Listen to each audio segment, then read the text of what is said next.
কাল সন্ধেবেলা আমাদের একটা অনুষ্ঠান বাড়িতে নেমন্তন্ন ছিল। তো অনুষ্ঠান বাড়িতে নেমন্তন্ন পড়লে তো আমার খুব আনন্দ হয়, একটু সাজুগুজু করতে পারি।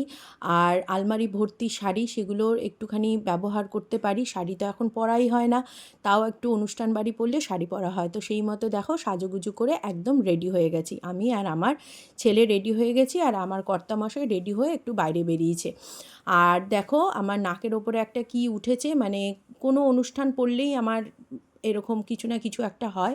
তো দেখো কোথায় এসেছি, এটা হচ্ছে আমার হাজব্যান্ডের বন্ধুর বাড়ি করেছে নতুন, সেটা গৃহপ্রবেশ। সব থেকে সুন্দর যেটা লেগেছে সেটা হচ্ছে ওদের ঠাকুর ঘরটা, মানে দেখার মতো, চোখ ফেরানো যাচ্ছে না, তাই তোমাদের সাথেও শেয়ার করলাম। ঠাকুর ঘরটা এত সুন্দর, আর এটা হচ্ছে বারান্দা। আমার তো নতুন নতুন বাড়ি দেখতে খুবই ভালো লাগে, যে কীরকম ডেকোরেশন করেছে, কি করেছে। এটা হচ্ছে কিচেন, কিচেনটাও খুবই সুন্দর। আর পাশে একটা রুম, আরও দুটো বড় বড় রুম আছে, কিন্তু অনেক লোকজন ভর্তি, তাই সেরমভাবে ভিডিও করতে পারিনি। যতটুকু পেরেছি ততটুকু করেছি। তারপরেই হচ্ছে নেমন্তন্ন মানেই তো খাওয়া দাওয়ার পালা, কিন্তু খাওয়া দাওয়াতে এতটাই ব্যস্ত ছিলাম যে কি মেনু হয়েছে, প্রচুর মেনু হয়েছে, সেগুলো আর তুলতে পারিনি, ভিডিও করতে পারিনি। তো চলো আজকের মতো এখানেই শেষ।